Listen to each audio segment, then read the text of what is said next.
Yenildim, vazgeçtim beni sevmenden.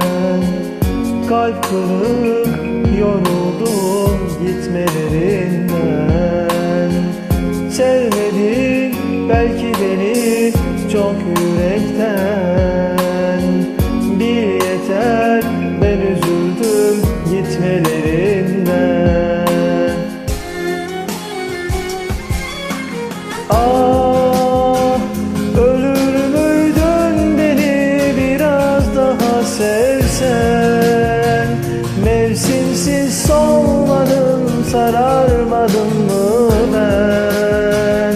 Tutmadın ellerimden ben düşerken, kaçmadın mı, gitmedin mi sen?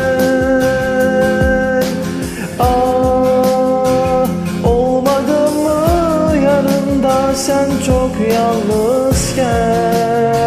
Sarmadın mı seni kimseler sarmazken? İstedin vermedim mi her şeyimi, en derinden sev.